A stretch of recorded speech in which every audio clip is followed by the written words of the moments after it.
안녕하세요. 행복한 라디오 레니입니다.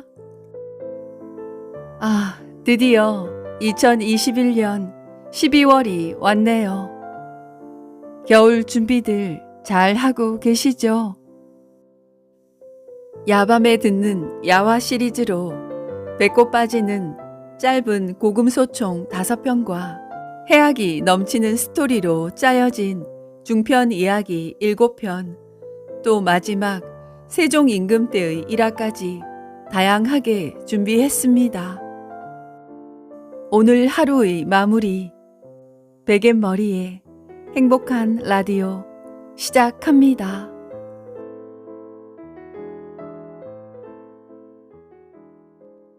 첫 번째 이야기, 살꽁지 빠진다.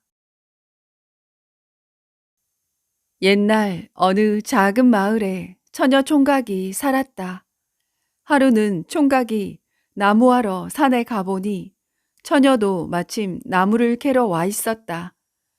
주위를 둘러보니 사람들은 아무도 없었고 딱 2사람뿐이었다. 총각은 은큼한 생각이 들어 수작을 부리기 시작했다. 너 나물 다 캤니? 응, 너 나무 다 했어? 그럼 우리 점심이나 먹자. 둘은 자연스럽게 적당한 곳에 자리를 잡고 가지고 온 점심 보자기를 풀었다. 그런데 총각은 뭘 좀 알았던 모양이지만 처녀는 맹한 구석이 있어서 남녀의 일에 관해서는 전혀 몰랐다. 총각이 넌지시 말했다. 저 옹달샘에 가서 물을 좀 마시려고 하는데 나를 좀 붙잡아 줄래? 그래. 총각은 그 대답을 듣더니만 갑자기 옷을 벗기 시작하여 알몸이 되었다. 아이, 물을 마시는데 옷은 왜 벗어? 처녀가 묻자 총각은 이렇게 둘러대었다. 아이, 물을 마시다가 혹시라도 물에 빠져서 이 옷을 적시면 어떻게 입어? 그래서 미리 벗는 거야. 그렇구나. 총각은 넙죽 엎드려 물을 마시다가 뒤를 향해 처녀에게 소리쳤다. 아이, 물을 마시기가 너무 힘이 들어. 여기 내 다리 사이에 살꽁지가 하나 달려 있지? 그걸 꼭 잡아다오. 그렇지 않으면 물을 못 마시겠다. 처녀는 뭣도 모르고 그 문제의 살꽁지를 잡았는데 처음에는 한 손으로 잡았지만 살꽁지가 자꾸 굵어지니까 2손으로 잡았는데도 점점 더 굵어지기만 할 뿐이었다. 처녀는 당황하기 시작했다. 아이고, 살꽁지 터진다. 아이, 물 좀 그만 마셔라. 살꽁지 터진다. 살꽁지 터진다니까. 그래, 꼭 잡아라. 터지기 전에 꼭 잡아라. 잘못하면 빠지니까. 하더란다.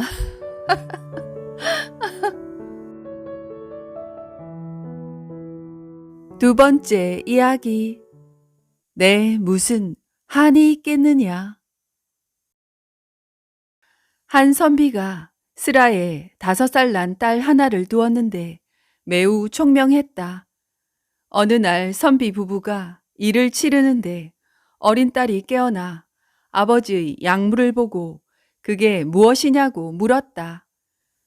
며칠 뒤 마구간에서 말의 약물이 까딱까딱 움직이는 것을 보고 딸이 급히 어머니를 불렀다. 어머니, 아버지 꼬리가 왜 저기 달린 거야?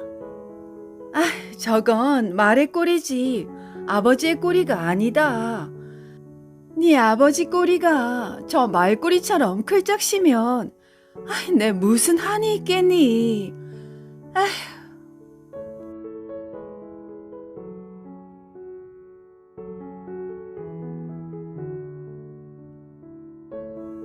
세 번째 이야기. 하룻밤을 못 봤다고 눈물까지 흘리느냐. 어느 부부가 있었는데 아내는 배를 짜고 남편은 장에 나가 배를 팔아 생계를 유지했다. 어느 날 배를 판 돈으로 홀랑 술을 사 마셔버린 남편은 아내에게 야단 맞을 것을 고민하다가 급기야 한 가지 장꾀를 냈다. 자신의 그것을 뒤로 젖혀 전대로 꼭 올가매 없어진 것처럼 하고 귀가했다.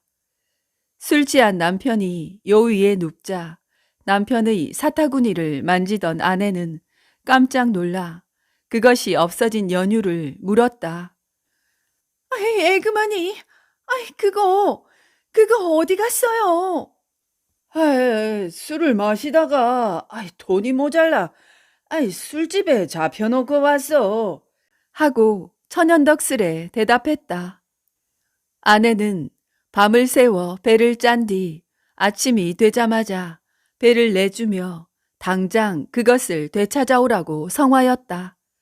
남편은 옳았구나 하고 신이 나서 장에 나가 배를 팔아 또 술을 사 마시고는 전대를 풀고 집으로 돌아왔다.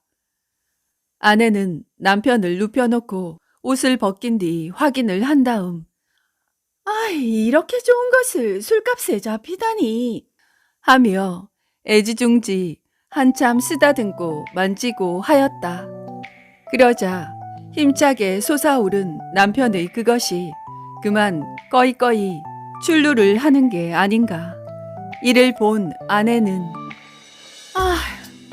하룻밤 좀 못 보았다고 이렇게 반가워하면서 눈물을 흘리고 껐덕껐덕 인사까지 하는구나 하고는 감격하였다.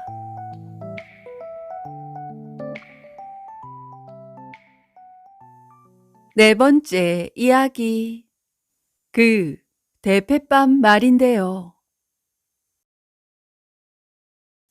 어떤 한 선비가 나이 30살이 가깝도록 장가를 들지 못하다가 마침내 적당한 혼처가 있어 사주를 교환하고 혼인 날까지 잡아놓게 되었다. 그런데 이 선비가 혼례를 치르기 전에 은근히 처녀를 한번 보고 싶은 마음에서 볼 일이 있어서 지나던 길이라 핑계를 대고는 처가가 될 집에 들리게 되었다. 석양 무렵 선비는 처녀의 방이 있음직한 뒤뜰로 나가 처녀가 나오기를 기다리면서 서성거리고 있자니까 과연 얼마 후에 처녀가 방문을 열고 나오는지라 선비는 너무 당황한 나머지 돌아서서 소변을 보는 척 하였다. 처녀 또한 장차 자신의 난군이 될 사람이 어떤 사람인가 궁금해 하던 차라 부끄러움을 무릅쓰고 힐껏 선비의 등에 눈길을 주었다. 그런데 공교롭게도 석양의 그림자 때문에 선비의 그것이 길게 늘어진 절구 방망이만한 것이었다.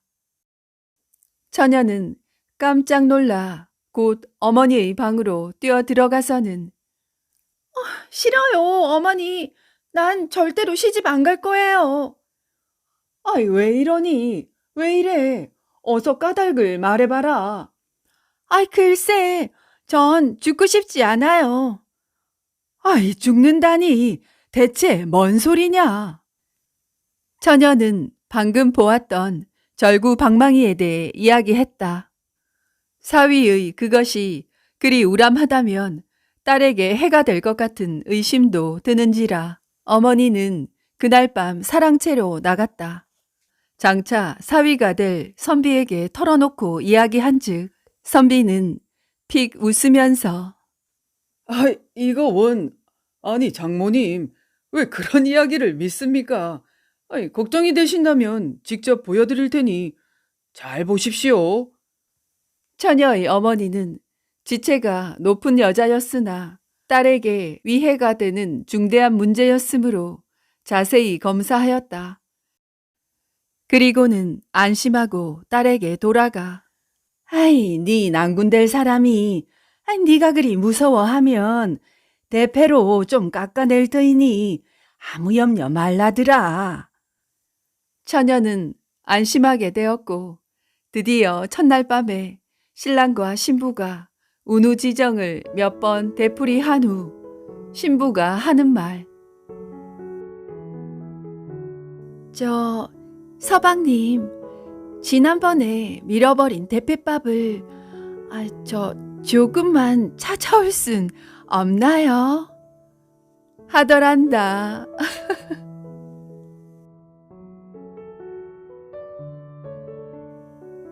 다섯 번째 이야기. 진정한 열려로다. 쥐야장천 여색을 좋아하여 밖으로만 놔두는 한 양반이 있었다. 어느 날 밖에서 들어오다가 부인 곁에 검정 물을 들인 못이 한 필이 있는 것을 보고 물었다. 이 검은 배는 어디다 쓸 것인데 부인 자리 곁에 놓았소? 부인은 정색을 하고는 말했다. 대감께서 여러 첩한테에 빠져 저를 원수처럼 대하시니 저는 살아갈 낙이 없습니다. 하여서 결연히 비구니가 될 마음을 먹고 이것을 물들여 왔습니다. 양반이 대답하길. 오, 그것이 진심이요. 내가 여색을 좋아하여 기생, 여의사, 양반, 천민, 참모, 친모, 여종 할 것 없이 얼굴이 곱기만 하면 다 사통하여 왔으나 그 여승은 아직 단 한 번도 가까이 해보질 못했는데 과연 열려요 열려. 부인이 내 소원을 들어주시는구려. 뭐라고요? 아이고, 내 팔자야.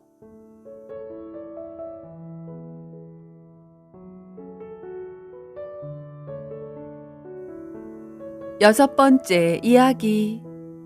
대박골의 두 집.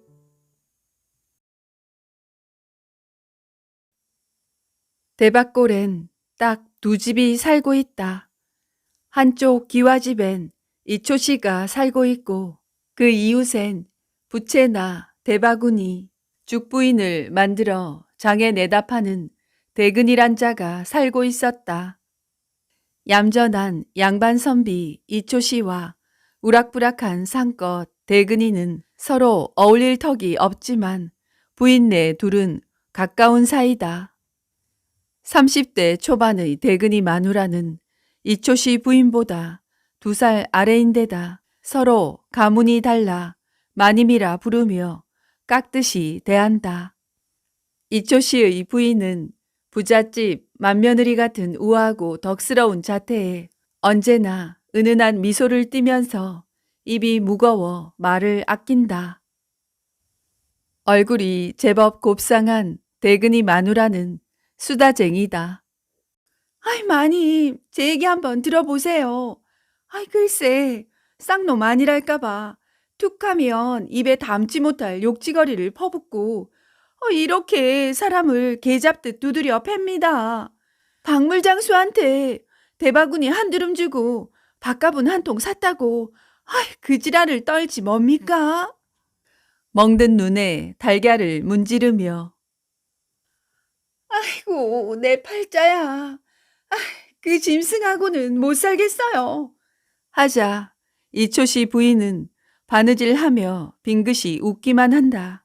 대근이 마누라가 이초씨 부인을 붙잡고 늘어놓는 수다의 8, 9알은 제 남편 흉보는 일이다. 대근이 마누라는 이초씨가 도포자락을 펄럭이며 걸어가는 걸 먼 발치에서 보며 너무나 멋진, 너무나 양반 티나는 모습에 반해 찔끔 가랑이를 조이며 혼잣말을 한다. 하루를 살더라도 저런 남자와 살아야 하는데. 어느 날 대근이가 부채와 죽부인을 가득 쥐고 외장을 나가며 마누라에게 서너 군데 장을 돌다 사나흘 후에 돌아올 것이여. 문단속 잘하고 있어. 하며 새벽같이 집을 나섰다. 이튿날 점심나절 윗집의 이초씨 부인이 내려왔다. 아이 마님, 어쩐 일이세요? 친정 어머니가 편찮으시다는 전가를 받고 친정 가는 길이네. 수고스럽지만 자네 남편 저녁상 차려준 후에 우리 집에 올라가 우리 남편 저녁상도 좀 차려줄 수 있겠나? 마님, 걱정 마세요. 마침 우리 신랑은 외장을 나가 사나흘 후에 나옵니다. 초시 어른 새끼 식사는 제가 차려드릴 테니 얼른 친정에나 다녀오세요. 저녁 나절 대근이 마누라는 자기 집 씨암탉 한 마리를 잡아 이초씨네 집으로 갔다. 대근이 돌아와 물으면 족제비가 물어갔다고 할 참이다. 이초씨는 푸짐한 저녁상을 받고는 적이 놀랐다. 더 놀란 것은 저녁상을 물리고 나자 대근이 마누라가 분내음을 풍기며 술상을 들고 온 것이다. 마주 앉아 술을 따르는데 과히 싫지는 않았다. 밤은 깊어가고 소쩍새는 우는데 정막강산 대밭골엔 단 두 사람뿐이다. 술상을 치우고 이부자리를 펴주고 술 취한 이초씨가 쓰러지자 대근이 마누라는 촛불을 끄고 치마끈을 풀었다. 에게게게. 대근이 마누라는 한숨을 토했다. 가느다란 두 다리 사이에 10살 아이것만한 걸 억지로 세워놓았더니 서너 번 깜짝깜짝하고는 나뒹굴어져 코를 고는 게 아닌가. 그 잘난 이초씨라는 사람이 그나저나 마님한테 큰 죄를 지었네. 내 신랑이 으뜸이야. 마님이 불쌍하네. 그런 사람을 신랑이라고 데리고 사니. 그 시간 대근이는 30리나 떨어진 청풍장터의 객주집 구석진 방에서 술상을 치우고 뒷곁 우물가에서 멱을 감고 와 벽에 기대어 담배를 물고 있었다. 똑똑똑 문 두드리는 소리가 나더니 장옷으로 얼굴을 가린 여인이 들어왔다. 바로 이초씨의 부인이었다.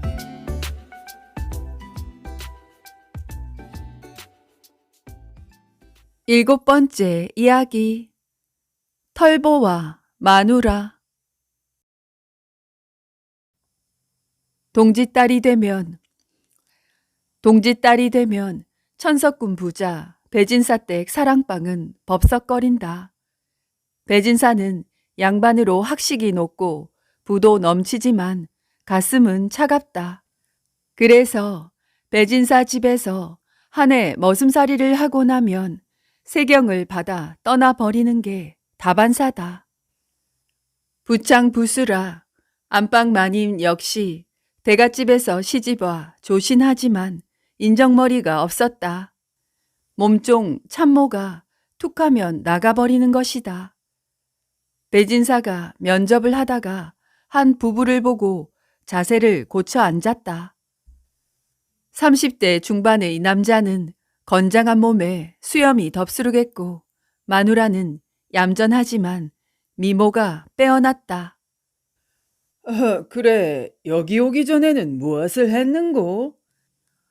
한양 북촌 성대감댁에서 행랑아범을 했습죠. 집사람은 노마님의 수발을 들며 주로 지압과 안마를 했습니다. 보료에 비스듬히 기대 있던 진사가 상체를 일으키며 반색을 했다. 그거 잘 됐네. 내가 허리가 안 좋은데 지압을 받으면 좀 낫겠는가?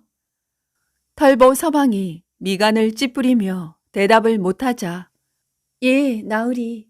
남녀 몸이 서로 다를 바가 없습니다. 라며 마누라가 당돌하게 나섰다. 그래. 자네는 그를 깨쳤는가? 진사가 묻자 털보가 대답했다. 어릴 때 조부님에게 동몽선습과 사자소학을 배웠습니다. 그래? 배진사가 크게 놀라며 고개를 끄덕였다.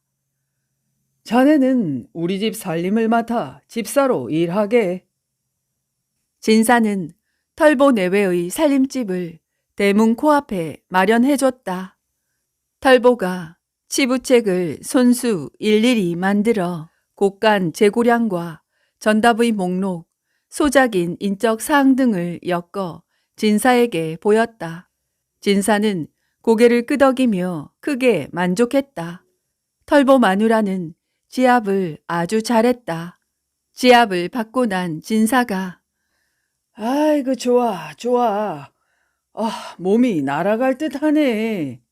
하면서 주머니에서 한 양을 꺼내 털보 마누라에게 쥐어줬다. 진사가 털보 마누라를 부르는 횟수가 잦아졌다. 한 번은 진사가 엎드려 목지압을 받다가 꿇어앉은 털보 마누라의 터질 듯한 엉덩이를 쓰다듬었다. 별 반응이 없어 이번엔 슬슬 주무르기 시작하자 털보 마누라가 진사의 손목을 잡아 제자리에 갖다 놓았다. 그날은 돈양을 집어주자 털보 마누라는 배시시 웃으며 나갔다.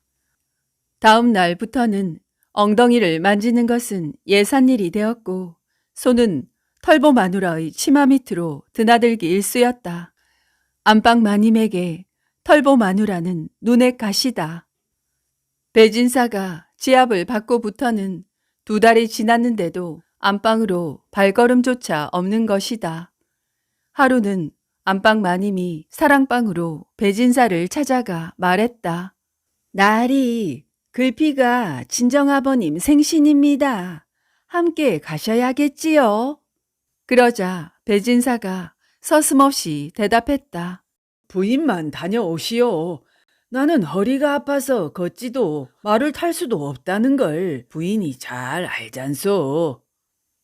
배진사는 집사를 장터에 보내 비단 한 필과 육포와 청주, 갈비 등을 구해오라 시킨 뒤 장본 것을 말등에 실어 부인을 친정에 보냈다. 말 고삐는 털보 집사가 잡았다. 50리 밖의 처갓집에서 부인과 집사가 돌아오는 날은 사흘 뒤였다. 홀가분한 첫밤이 찾아왔다. 지압을 하러 사랑방을 찾아온 털보 마누라의 분냄새에 벌써 배진사의 하초는 뻐근해졌다. 허벅지 지압을 받다 말고 배진사는 벌떡 일어나 동꾀미를 치마폭에 던져주고 후 하고 촛불을 껐다. 광란의 밤은 오경이 되어서야 끝났다. 둘째 날 밤에도 털보 마누라를 끌어안고 눕히려는 순간 콰다닥 문이 열리며 시퍼런 낯을 든 털보가 신발을 신은 채 들어왔다. 국법의 간부는 현장에서 쳐 죽여도 죄가 없다는 걸 알고 있는가? 털보의 목소리가 산천을 울렸다. 배진사는 목숨을 건진 대신 거금 1000냥을 털보에게 바쳤다. 이틀 후 안방 마님이 친정에서 돌아왔다. 털보 마누라가 마님을 따라 안방으로 들어갔다. 마님, 쇤데는 다 알고 있습니다. 제 남편하고 마님이 몇 번이나 동침을 했는지. 마님의 얼굴이 새하얘지며 말 한마디 못했다. 털보 내외는 배진사 댁을 하직하고 나왔다. 눈이 펄펄 내리고 있었다.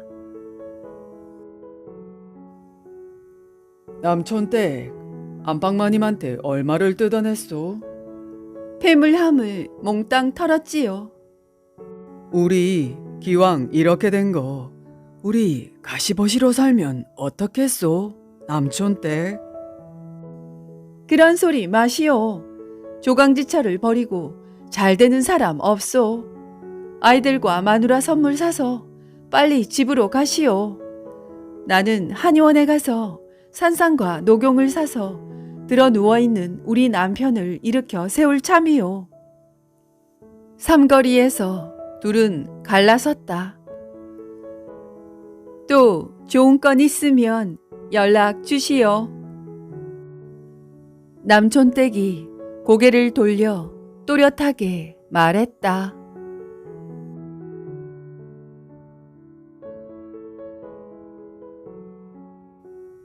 8번째 이야기.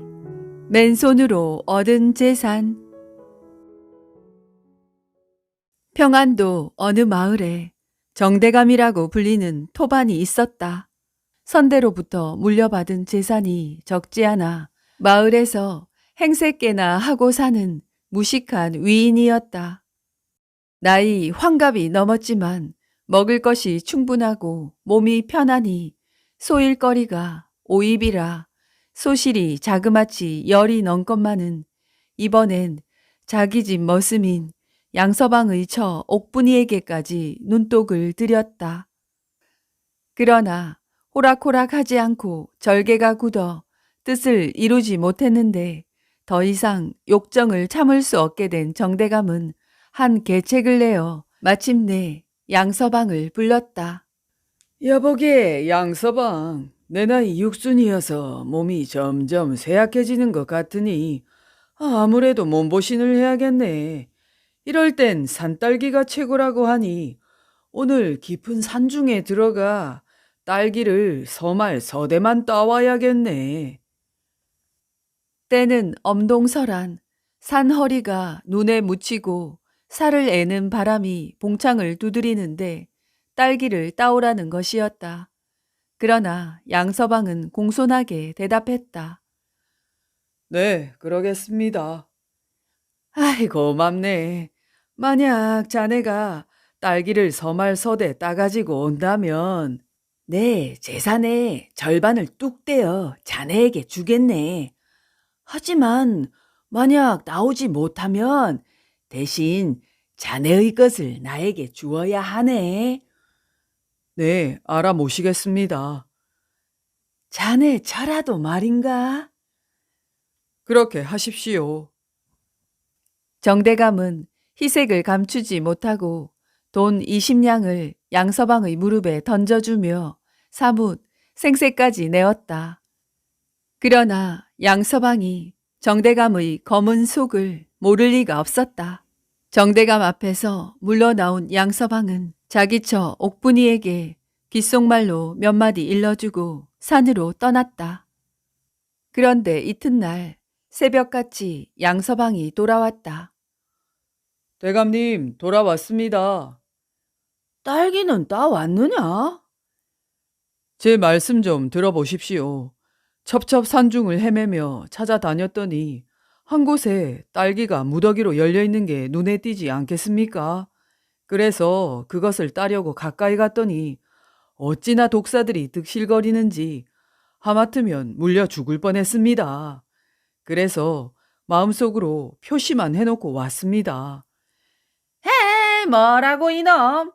그런 거짓말을. 하이, 동지섣달 눈 오는 겨울에 뱀이라니. 하이, 대체 웬 뱀이란 말이냐? 그러시다면 동지섣달에 딸기는 웬 딸기요입니까? 할 말을 잃은 정대감은 얼굴만 불그락 푸르락 할 뿐이었다. 겨울이 지나고 따뜻한 봄이 오자 정대감의 맏아들 현상이 서울로 과거를 보러 떠나게 되었다. 나귀에다 책과 돈을 싣고 떠나려는데 정대감은 양서방을 딸려 보내며 아들 현상을 불러 귓속말을 했다. 네, 저놈, 양서방이 꼴보기 싫어서 명이 줄어들 것 같으니라. 그러니 서울로 올라가는 도중에 큰 물에 넣어서 없애버려라. 알겠지? 어느 강변에 이르러 양서방이 배를 잡으려고 하자 아직 날이 저물 때가 멀었는데 현상이 그곳에서 하룻밤을 자고 가자고 했다. 그런데 잠자리를 찾으려고 앞서가는 현상은 평평하고 좋은 자리는 보지도 않고 깎아 지른 듯한 벼랑 위로 올라갔다. 그러더니 나귀는 버드나무에 매놓고 돈과 책은 자기 머리맡에 놓고는 벼랑 쪽으로 발을 뻗고 길게 눕더니 양서방에게는 자기 발치에 누우라고 말했다. 양서방은 어쩔 수 없이 눕기는 했지만 눈만 돌리면 시퍼런 강물이라 벌벌벌 오금이 저렸다. 현상이 잠이 들자 살금살금 일어나서 책과 돈꾸러미를 자기가 누워있던 곳에다 놓고서 자기는 현상의 머리맡에 가만히 누워 동정을 살폈다. 시간이 한참 흘러 이경 정도 됐을 무렵 잠을 자던 현상이 눈을 번쩍 떴다. 그리곤 기지개를 켜는 척 하면서 자기 발밑에 있는 것을 두 발로 힘껏 차버렸다. 첨벙하고 물소리가 났고 양서방은 등에서 식은땀이 솟았다. 현상은 이내 잠이 들었는지 조용해졌다. 놀라움에 잠을 설치다 새벽녘에 깜빡 잠이 들었는데 갑자기 현상이 대경실색하여 외치는 소리가 들렸다. 아유, 아니, 이게 어찌된 일이야? 아이, 왜 그러십니까, 도련님? 아이, 돈과 책이 없어졌네. 돈과 책이. 네, 간밤에 생각하니 아무래도 귀중한 책과 돈을 언덕 쪽으로 두고 자는 게 불안해서 도련님 발밑으로 옮겨놓았는데, 도련님이 잠결에 물속에 차 넣은 모양이군요. 양서방은 뻔뻔하게 살아있고 돈과 책만 잃은 현상은 분해서 이가 갈릴 지경이었다. 그쯤 되었으니 과거도 다 본 셈. 자기가 한 짓이 있어서 양서방을 크게 꾸짖지도 못하고 현상은 힘없이 발길을 돌렸다. 간밤부터 내내 요기를 못한 그들은 읍내에 들어서니 우선 요기할 생각밖에 나지 않았다. 현상은 주머니에 얼마간 남은 돈이 있어서 궁하지는 않았으나 가뜩이나 미운 양서방에게 밥을 사줄 생각이 날 리가 없었다. 현상은 양서방에게 나귀 고삐를 꽉 쥐어주며 말했다. 여보게, 나는 잠깐 읍내에 있는 친구들 만나고 올 테니 자네는 여기서 나귀 고삐를 꼭 잡고 있게나. 참, 그리고 눈을 꼭 감고 있게. 이곳은 불량배들이 많아서 눈 한번 잘못 마주쳤다가 몰매를 맞을 수도 있으니까 말이야. 현상이 가고 난 뒤 양서방이 갑갑증이 나서 살그머니 눈을 뜨고 둘러보니 현상이 혼자 주막집으로 들어가는 것이 보였다. 화가 난 양서방이 사방을 휘 둘러보니 마침 점잖게 생긴 노인 하나가 지나가고 있었다. 여보시오, 노인어른. 왜 그러시우? 저는 평안도 사람으로 서울에 가는 도중인데 그만 노자가 다 떨어져 이 나귀를 팔기로 했습니다. 아주 싸게 팔 테니 사십시오. 얼마에 팔겠소? 열량만 주시오. 노인이 나귀를 살펴보니 열량이라면 너무 싼 값이었다. 그래서 선뜻 열량을 내놓고 나귀를 데리고 가는데 양서방이 뒤에서 그를 불렀다. 어르신, 이제까지 끌고 다니던 나귀를 팔았더니 섭섭하기 그지였군요. 그 나귀 고삐를 한 뼘만 잘라주시겠습니까? 노인은 나귀 고삐를 잘라주고는 나귀를 몰고 갔다. 현상이 배를 두드리며 주막집에서 나와 아까 그 자리로 돌아왔다. 아니, 나귀는 어디 갔나? 어디 가긴요. 여기 있겠습죠.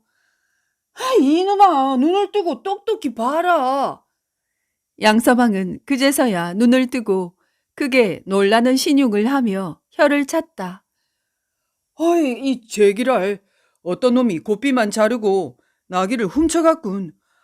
도련님이 공연히 눈을 감고 있으라고 했기에 이렇게 되지 않았습니까? 내 참. 그대로 집으로 돌아가면 아무래도 꾸중을 면치 못하리라고 생각한 현상은 궁하지만 주머니 돈으로 서울로 가리라 마음먹고 양서방만 그대로 돌려보낼 생각을 했다. 양서방이 또 무슨 조작질을 할지 몰라. 네 이놈, 저고리를 벗고 냉큼 뒤로 돌아서거라. 양서방이 저고리를 벗고 돌아서자 현상은 붓에다 먹을 흠뻑 적셔 그의 등에 이렇게 썼다. 경계. 이놈으로 인하여 읽지 않을 책과 돈과 나귀를 잃었으니 집에 돌아가는 즉시 죽여버리시옵소서. 집에 돌아가거든 곧 대감에게 등을 보이라고 이르고 현상은 곧장 서울로 향했다. 양서방은 아무리 생각해도 자기 등의 글이 자기를 칭찬하는 내용은 아닐 것 같아 마침 지나가는 중을 불렀다. 아, 스님, 무례한 청이오나 이것을 좀 봐주십시오. 웃 저고리를 벗고 등을 돌려대자 중은 그 내용을 읽어주었다. 아, 스님, 단양을 시주할 테니 이 글을 지우시고 제가 부르는 대로 고쳐 써주십시오.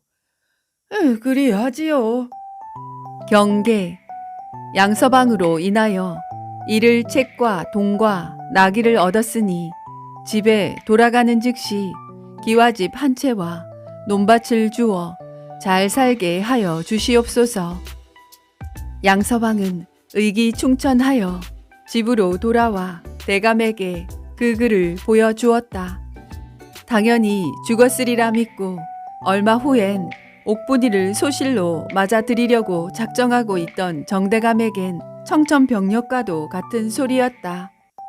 그러나 아들의 간청이니 어찌할 것인가. 울며 겨자 먹기로 재산을 떼어주니 어여쁜 아내와 함께 일생 동안을 궁색하지 않게 살았다고 한다.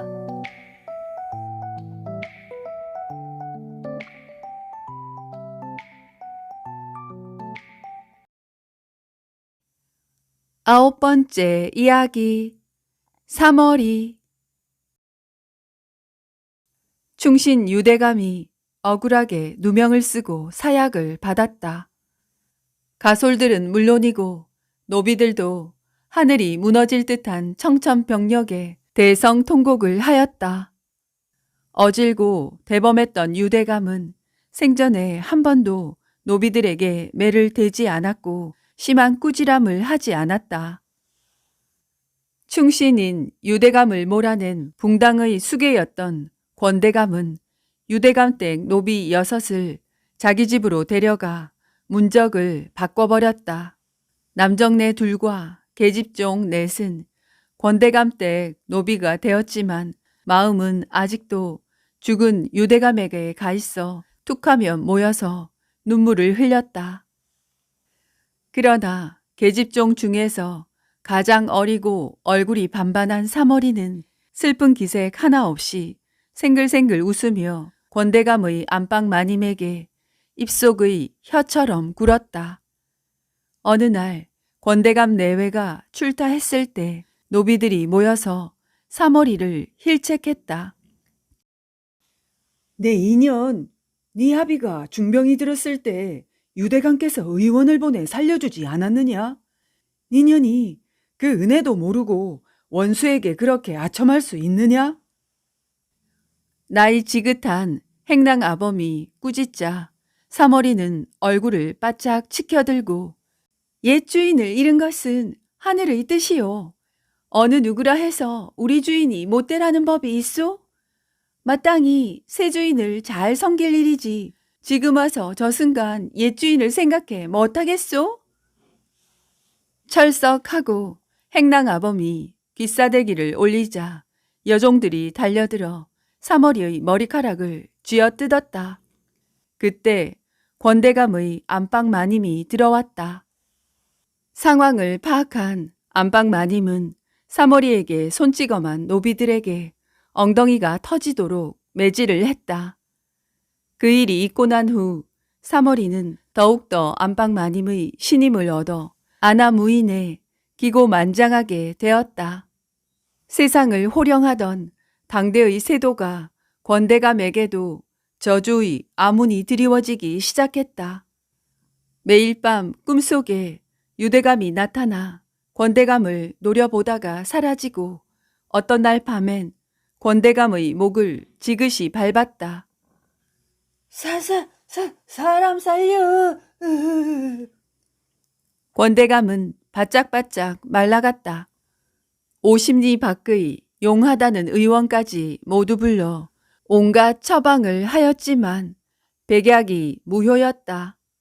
잠을 자지 않으려고 밤새 불을 밝히고 식구들이 옆에 붙어 있었지만 마침내 녹초가 된 심신에 헛것이 보이기 시작했다. 저기, 그놈이 다가온다. 등청도 하지 못하고 뼈만 앙상해진 권대감이 헛소리만 하자 부인이 무당을 불렀다. 칼춤을 추던 무당이 찾았다 유가놈을 하면서 빈사 상태로 누워있는 권대감에게 다가가자 헉하는 외마디 신음과 함께 권대감은 숨을 거두었다. 권대감의 베개를 칼로 자르자 베개 속 사이에서 상투가 하나 나왔다. 아니, 이것은? 유가놈 집에서 온 노비들을 모두 포박하라! 사머리를 뺀 다섯이 마당에 꿇어앉자 권대감의 아들 셋이 몽둥이를 들고 불을 뿜듯 소리쳤다. 내 이것들 빨리 자백하렸다. 어느 놈의 짓인지. 그때 자지러지는 사머리의 웃음소리가 들렸다.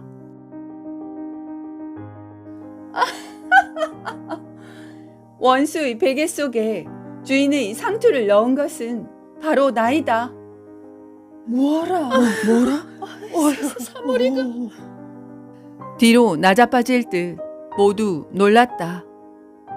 사머리의 목을 벤 권대감의 맏아들이 말하였다. 아버지를 죽인 원수지만 충절은 가상하도다. 양지 바른 곳에 상토와 함께 묘를 쓰고 엄숙하게 제를 올리도록 하라.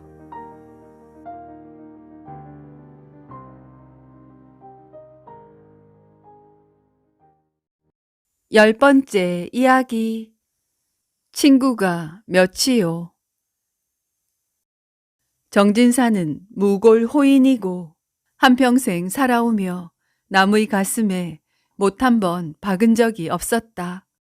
적선을 쌓은 것을 펼쳐 놓으면 아마 만경창파 같은 들판을 덮고도 남으리라. 그러다 보니 선대에게 물려받은 그 많던 재산을 야금야금 팔아치워서 겨우 제 식구 굶기지 않을 정도의 중농 집안이 되었다. 정진사는 덕만 쌓은 게 아니라 재도 빼어났으며 학문도 깊었고 붓을 잡고 휘갈기는 휘호는 천하의 명필이고 고을 사또도 조정으로 보내는 서찰을 쓸 때는 이방을 보낼 정도였다.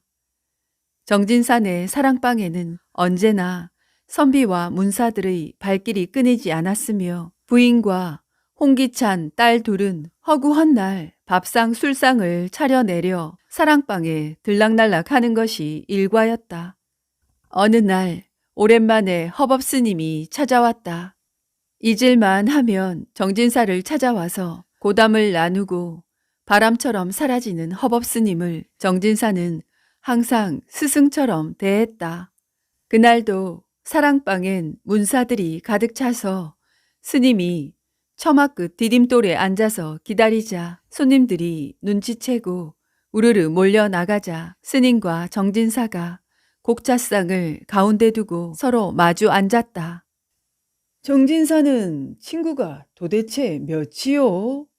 허법 스님이 정진사에게 친구가 몇이나 되는지 물어보자 정진사는 천장을 쳐다보면서 한참을 생각하더니 허법 스님에게 자랑스럽게 말했다. 얼추 70은 넘을 것 같습니다. 스님은 혀를 끌끌 차면서 정진사에게 말했다. 진사는 참으로 불쌍한 사람이요. 진사가 눈을 크게 뜨고 문을 활짝 열어 제치며 한눈 가득 펼쳐진 저 들판을 모두 남의 손에 넘겨주고 친구 이른을 샀다고 말하자 허법 스님은 껄껄 웃었다. 허법 스님은 친구란 하나 아니면 둘, 많아야 셋, 그 이상이면 친구가 아니라고 했다. 진사와 허법 스님은 함께 밤새 곡차를 마시다가 삼경이 지나서야 고꾸라졌다. 정진사가 눈을 떴을 때는 스님은 이미 사라지고 없었으며 그 다음 날부터 정진산의 대문이 굳게 닫혔다. 집안에서는 심한 기침 소리가 들렸다. 가끔 의원만 들락거려 글 친구들이 대문 앞에서 발길을 돌렸고 열흘이 가고 보름이 가고 진산의 대문은 열릴 줄 몰랐으며 늦가을 비가 추적추적 내리던 날 밤 곡소리가 터졌다. 정진사가 지독한 곧불을 이기지 못하고 이승을 하직했으며 빈소는 초라하기 짝이 없었고 진사 부인과 딸 둘이 상복을 입고 머리를 풀어 헤친 채로 침통하게 빈소를 지켰다. 정진사 생전에 문지방이 닳도록 항상 드나들던 정진사의 글 친구들은 낯짝을 전혀 안 보였는데 어떤 글 친구가 문상을 와서 설게 곡을 하더니 진사 부인을 살짝이 불렀다. 그는 진사 부인에게 상중에 이런 말을 꺼내서 송구스럽지만 워낙 급한 일이라고 하며 자신의 품속에서 봉투를 꺼내어 진사의 미망인에게 전하자 봉투를 열어보니 차용증이다. 진사가 100냥을 빌렸으며 입동전에 갖겠다는 내용으로서 진사의 약관까지 찍혀 있었으며 다른 한 사람 문상객은 왕희지 족작값 300냥을 못 받았다며 지불각서를 뒤밀었다. 9일장을 치르는데 어느덧 여드레가 지나가자 채권자들이 정진사의 빈소를 가득 메웠다. 내 돈을 떼어먹고는 출상을 하지 못해.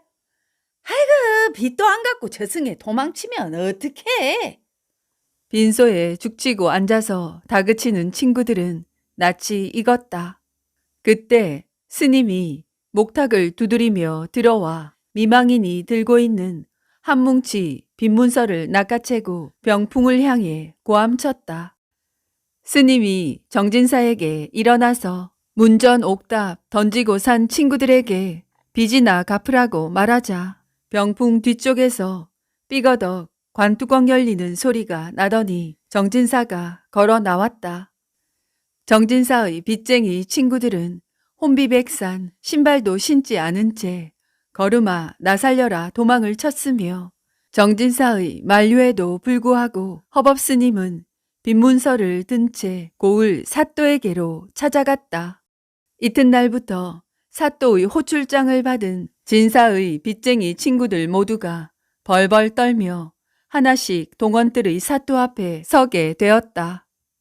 사또의 물음에 꿇어 앉아서 머리를 땅바닥에 납작 조아린 민초 씨는 목숨만 살려달라면서 사또에게 울다시피 읍소했다. 나으리, 제발 목숨만 살려주십시오. 사또는 민초 씨에게 곤장 300대를 맞을지 아니면 300냥을 부의금으로 진사댁으로 빈소에 보낼 것인지 택하라고 하자 민초 씨는 부의금 300냥을 내겠다고 했다. 정진사는 친구들을 사느라 그동안 날린 재산을 그 친구들을 버려서 다시 찾았으며 허법 스님이 그에게 한 말을 깊이 생각하여 반성하고 마음속에 간직하였다.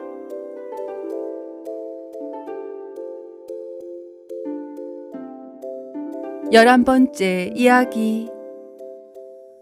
저절로 효자되다. 어스름이 내려앉은 산골짝. 다 쓰러져가는 외딴 초가 삼간에 추적추적 봄비가 내린다. 3년째 이영을 못 갈아 덮어 검게 썩은 지붕에서 빗물이 새어서 안방은 물바다가 되었다. 툇마루에 걸터앉아 쉬어 빠진 짠지 하나에 나물죽을 해먹던 변노인이 절름거리는 다리로 뒷곁에 가더니 깨어진 옹기를 들고 와 새는 빗물을 받았다. 변노인은 하염없이 낙수를 보다가 제 신세가 처량해 어깨를 들썩이며 서럽게 울기 시작했다. 멀리서 밤 소쩍새도 울었다. 딸 하나에 아들 넷 5남매를 낳고 부인이 이승을 하직하자 변서방은 핏덩어리 막내 아들을 안고서 신봉사처럼 이 집 저 집 젖 동량을 다니며 온 정성을 다해 자식들을 키웠다. 매파가 들락날락했지만 자식들이 계모에게 구박을 받을세라 세장가도 가지 않았다. 막내가 젖을 뗐을 때 변서방은 자식도 없이 홀몸이 된 누님을 집에다 데려다 놓고 자신은 보부상이 되었다. 바리바리 등짐을 지고서 산 넘고 물 건너 천리길도 마다 않고 걷고 또 걸어 멀쩡한 집신이 하루를 못 견디었다.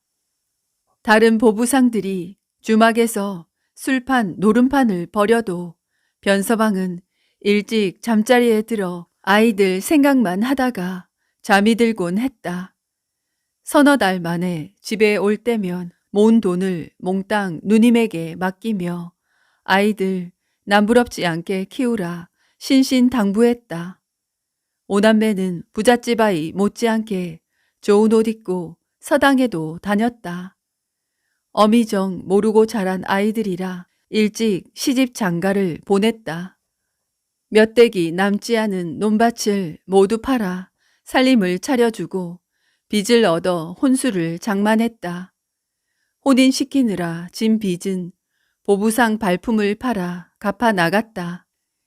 어느 날 문득 자신을 돌아보니 허리는 굽었고 관절은 마디마디 시큰거려 더 이상 보부상을 못하고 초가상간 제 집으로 돌아왔다. 함께 살던 누님이 이승을 하직하자 변서방은 청승맞은 늙은 외톨이가 되었다.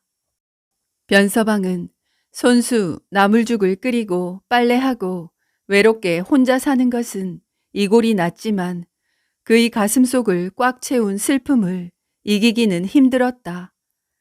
자식들이 자신을 모시지 않고 찾아오지 않는 것이었다.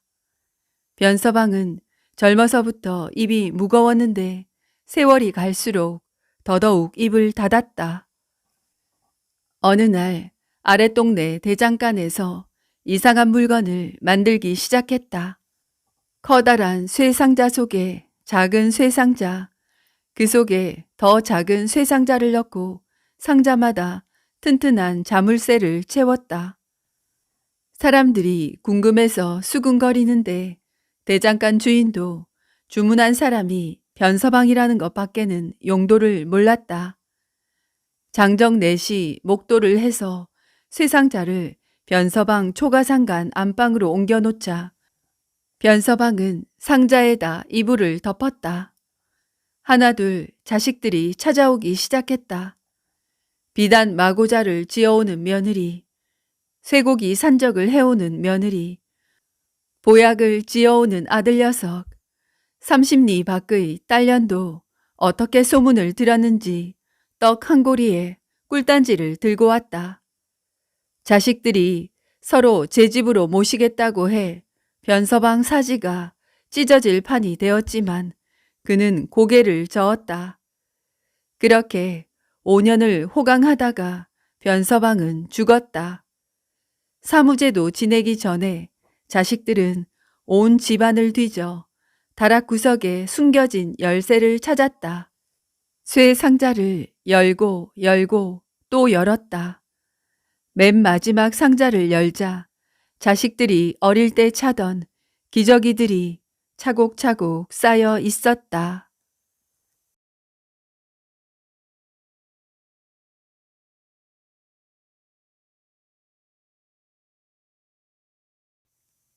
열두 번째 이야기. 금지오겹이 굶어 죽을 운명이라고. 조선 초기의 왕들은 자식을 많이 낳았다. 태조는 8남 5녀를 두었고 세종은 무려 18남 4녀를 두었다. 물론 왕비 한 명이 아니라 계비와 후궁이 낳은 자식을 포함해서이다. 구중궁궐에 갇힌 외로움을 사랑으로 해결한 결과이다. 일반적으로 왕의 자식은 호화로운 일생을 살았으리라 생각하지만 실제로 그렇지 못한 경우가 많았다. 어머니가 다른 형제 자매라 견제와 갈등이 많았고 왕족으로서의 운명적인 근기로 인해 심한 스트레스에 시달렸다. 그래서일까 세종이 정초의 어느 날 역술가로 이름난 홍계관을 불러서 왕자와 공주들의 사주를 물어보았다. 과인의 아들딸이 한자리에 있으니 수명이 길고 복이 많을는지 숨김없이 보아주게나. 예, 조금도 남기지 않고 모두 말씀드리겠습니다. 홍계관은 첫째 왕자부터 차례로 보아 나가다가 다섯째 왕자 광평대군에 이르러서는 좀처럼 입을 떼지 않았다. 왜 말이 없는고? 뭔가 마음에 걸리는 것이 있는가? 전하, 소인이 무슨 말씀을 올려도 노여워 마시고 용서하소서. 그래, 알았으니 어서 말해보거라. 황공하오나 다섯째 왕자는 굶어 죽을 것 같습니다. 뭐라? 그 무슨 망령된 말이냐? 초야의 백성이야 흉년이 들면 그리 될 수도 있겠지만 어찌 과인의 아들이 굶어 죽겠는가? 허허허허. 세종은 내심 충격을 받았으나 겉으로는 태연하게 웃어 넘겼다. 전하, 소인을 죽여주시옵소서. 재미로 본 일이니 크게 마음 쓰지 않겠노라. 세종은 그만 자리를 정리했으나 은근히 걱정하였다. 세종은 학문을 좋아하고 음악과 병법에도 능하며 성품이 너그럽고 총명한 광평대군을 총애했는데 사주와 신수점을 잘 친다고 소문난 홍계관이 그리 말했기에 신경이 쓰였다. 가장 영리하고 사랑스러운 금지옥엽 광평이 굶어 죽을 리가 없지. 엉뚱하게 요절하는 것은 아닐까? 아니야. 곡식을 넉넉하게 마련해주면 그럴 리가 없을 거야. 세종은 혹시라도 모를 불상사를 대비해서 전답 500석을 광평대군에게 주었다. 1년 내내 먹고도 남을 땅을 주어 평생 식량을 보장해 준 것이다. 11살 때는 신자수의 딸과 혼인시켜 항시 곁에서 돌볼 사람도 일찍 구해 주었다. 그런데 광평대군이 19살 되던 1444년에 비극적인 운명이 닥쳤다. 어느 날 반찬으로 나온 생선을 먹다가 목구멍에 가시가 찔린 것이다. 밥을 먹고 물을 삼키는 등 응급조치를 했으나 가시는 쉽게 빠지지 않았다.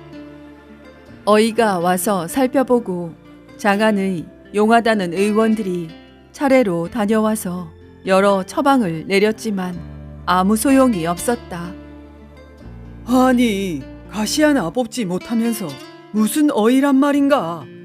그 많은 의원들이 요만한 일을 고치지 못한단 말이냐? 세종은 분노하여 의원들을 나무랐지만 누구도 광평대군의 고통을 해결해주지 못했다. 시간이 흐를수록 아픔은 커져서 광평대군은 밥은커녕 물도 마시지 못했다. 광평대군은 시름시름 앓다가 결국 며칠 후 굶어 죽고 말았다. 광평대군은 만 20살도 넘기지 못하고 19살의 어린 나이에 온갖 음식을 두고도 굶어서 요절했으니 운명치고는 가혹한 운명이었다.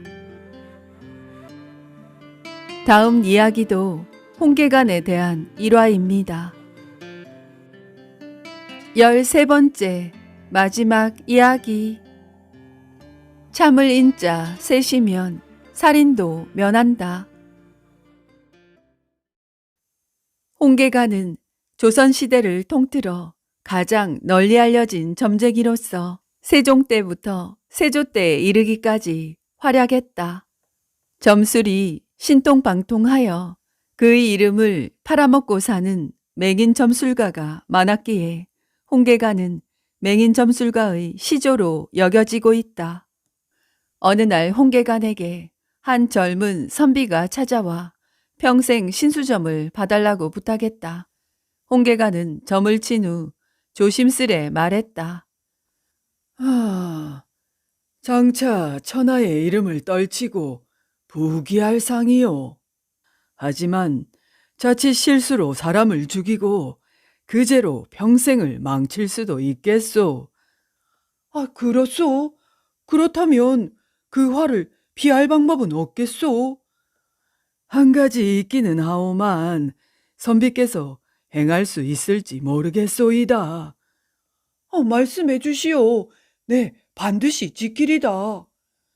그럼 참을인자를 많이 써서 집안 곳곳 눈 닿는 곳마다 붙이시오. 그게 뭐 어렵겠소이까? 알았소이다. 선비는 그날 집으로 가서 인자를 여러 장 쓴 다음 대문은 물론 안방, 마루, 부엌, 기둥 등등에 붙여 놓았다. 선비는 그것으로 애군을 물리친 줄 알았다. 하지만 그렇지 않았다. 얼마 후 선비는 술에 취해 집으로 돌아와 방문을 열었다가 깜짝 놀랐다. 아내가 웬 상투튼 외간 남자와 함께 자고 있었기 때문이다. 내 인연놈들을 요절내 버리겠다. 선비는 부엌으로 달려가 식칼을 들었다. 순간 부엌문에 붙여놓은 참을인자를 보았고 잠시 멈칫했다. 그렇지만 여전히 분을 사귈 수 없어 식칼을 들고 부엌을 뛰쳐나왔다. 이번에는 기둥에 써붙인 참을인자가 눈에 들어왔다. 또다시 선비는 잠깐 멈칫했다가 고개를 흔들었다. 참을 인이라. 아니야. 이번 일은 절대로 참을 수가 없어. 선비는 기둥을 지나쳐 방문 앞으로 갔다가 문 앞에 붙여놓은 인자를 보았다. 한 번도 아니고 3번이나 인자를 보자 선비는 또다시 망설였다. 아주 짧은 순간이나마 인자의 의미를 되새겨 본 것이다. 그때였다. 인기척을 느낀 선비의 아내가 잠에서 깨어 방문을 열고 나왔다. 죄송합니다. 제가 깜빡 잠이 들어 어느 결에 오신지도 몰랐습니다.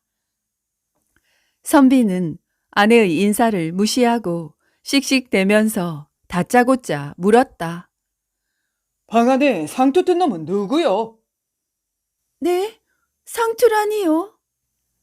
아내는 방 안으로 되돌아가 잠자는 이를 깨웠다. 잠든 이는 눈을 비비며 일어나더니 선비를 알아보고 인사했다. 형부 오셨어요. 죄송해요. 이런 모습 보여서. 처제였다. 처제가 머리를 감고 젖은 머리를 위로 움켜맨 채 잠들었는데 선비가 그 머리 모양을 상투로 착각했던 것이다. 순간 선비는 등줄기로 흘러내리는 식은땀을 느꼈다. 정말 큰일 날 뻔했구나. 인자 덕분에 화를 면했어. 선비는 홍계간의 예지력에 감탄하며 가슴을 쓸고 또 쓸어내렸다. 훗날 정승이 된 선비는 자손에게 그 이야기를 들려주며 어떤 경우에도 화내기 이전에 참으며 먼저 상황을 알아보아야 한다고 훈계했다 한다. 이런 이야기로 참을 인자 3번이면 살인을 면한다는 속담도 생겨났다 한다. 즐거우셨나요? 남은 시간 행복한 밤 되세요. 렌이었습니다. 감사합니다.